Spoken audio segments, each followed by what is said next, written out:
तो चलिए सीधे इस बात को समझते हैं कि कैसे कोई एक सैलरी पर टिकी हुई जिंदगी से आगे बढ़कर एक इंडिपेंडेंट सिस्टम बनाने वाले की तरह सोच सकता है। देखिए, ये सफर नौकरी छोड़ने का नहीं है, बल्कि एक खास तरह की सोच को छोड़ने का है।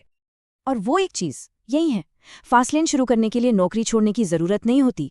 जरूरत होती है इस मानसिकता को छोड़ने की जो ये कहती है कि कमाई का बस एक ही रास्ता है, सैलरी। यही इस पूरे विश्लेषण का आप कह सकते हैं मूल मंत्र है। तो इस सफर का पहला कदम एक बहुत बड़े मिथक को तोड़ने से शुरू होता है, एक ऐसी गलतफहमी जो ज्यादातर लोगों को आगे बढ़ने ही नहीं देती। ये है वो सबसे बड़ा मिथक। लोगों को अक्सर लगता है कि फास्टलेन का मतलब है कल इस्तीफा दो, अपनी सारी बचत दांव पर लगा दो और कहो मैं अब एक एंटरप्रेन्योर हूं। लेकिन सच तो ये है कि ये बेवकूफ़ी है, ये कोई फास्टलेन स्ट्रैटेजी नहीं है।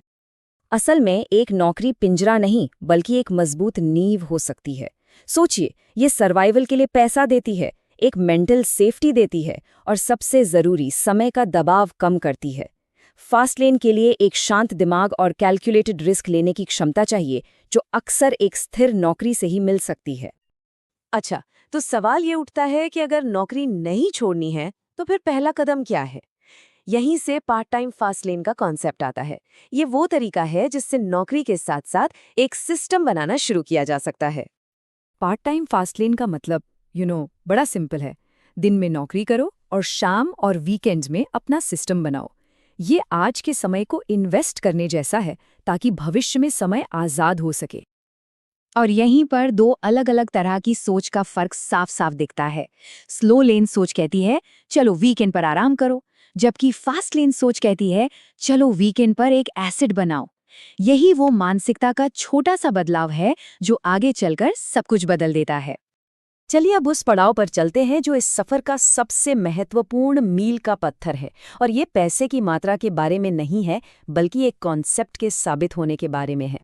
तो किसी के लिए सबसे जरूरी पहला फाइनेंशियल गोल क्या होना चाहिए? 1 लाख रुपए? 10 लाख रुपए? असलियत में ये इनमें से कुछ भी नहीं है। पहला और सबसे महत्वपूर्ण लक्ष्य है सिर्फ 1 रुपया। हाँ, सिर्फ 1 रुपया जो नौकरी के बाहर से अपने बनाए हुए सिस्टम से आया हो। इसका जो मनोवैज्ञानिक असर होता है ना, वो लाखों रुपए से भी कहीं ज्यादा गहरा होता है। क्योंकि वो 1 रुपया सिर्फ पैसा नहीं है, वो एक पहचान का बदलाव है। उस 1 रुपये के साथ कोई भी इंसान एक एम्प्लॉय से एक क्रिएटर बन जाता है। ये इस बात का जीता जागता सबूत है कि बनाया गया सिस्टम काम कर सकता है। तो ये पहला रुपया आता कैसे है? देखिए, इसके कुछ रास्ते हो सकते हैं। कोई डिजिटल सर्विस देना जैसे एडिटिंग या ऑटोमेशन, कोई डिजिटल प्रोडक्ट बनाना जैसे कोई टेम्पलेट या टूल, कंटेंट और उसका मोनेटाइजेशन करना, या फिर कोई छोटा सा बिजनेस शुरू करना जो किसी असली समस्या का समाधान कर रहा हो। इन सब में आम बात क्या है? एक सिस्टम बन रहा है, कोई वन टाइम गिग नहीं। एक जरूरी बात ये समझनी होगी कि शुरू में ऐसा लगेगा कि कुछ नहीं हो रहा है। पहले 6 से 12 महीने इनविजिबल सीड फेज होते हैं। यहाँ कोई बाहरी तारीफ, कोई वैलिडेशन नहीं मिलता और आउटपुट भी दिखाई नहीं देता। लेकिन याद रखने वाली बात यह है कि जो चीज़ धीरे धीरे बढ़ती है, अक्सर उसकी जड़ें ज़्यादा मजबूत होती हैं। अब सफ़र के अगले चरण पर आते हैं, वो 3 छिपे हुए जाल जो 99% लोगों को फेल कर देते हैं और उन्हें वापस स्लो लेन में धकेल देते हैं। ये बाहर के नहीं बल्कि अंदर के दुश्मन हैं जिनसे बचना बहुत जरूरी है। पहला और सबसे खतरनाक जाल है ईगो, यानी अहंकार। ये चुपचाप आता है और सब कुछ बर्बाद कर सकता है।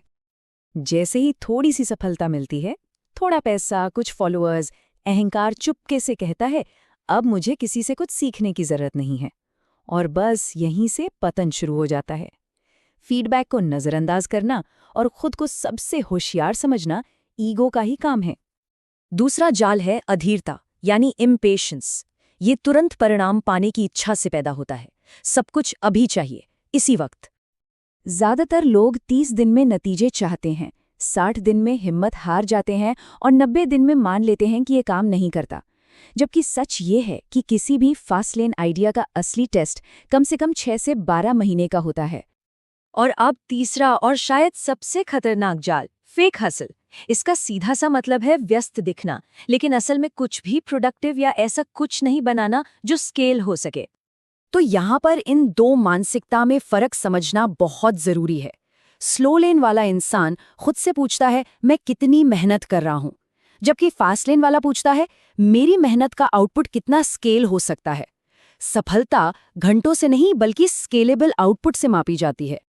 तो इस पूरे सफर का सबसे बड़ा सबक और निष्कर्ष क्या है?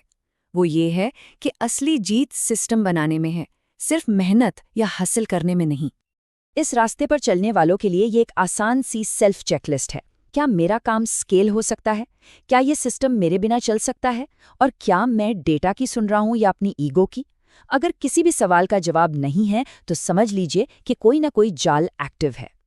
अंत में फास्ट लेन को जीतने के लिए ज्यादा मजबूत होने की जरूरत नहीं है, ज्यादा अनुशासित होने की जरूरत है।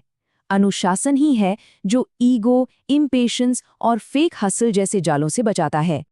तो लक्ष्य सिर्फ कड़ी मेहनत करना नहीं है। असली सवाल ये है, आज कौन सा सिस्टम बनाया जा रहा है? ये वो सवाल है जो हर दिन पूछा जाना चाहिए, और यही सवाल स्लो लेन और फास्ट लेन के बीच का असली फर्क तय करता है।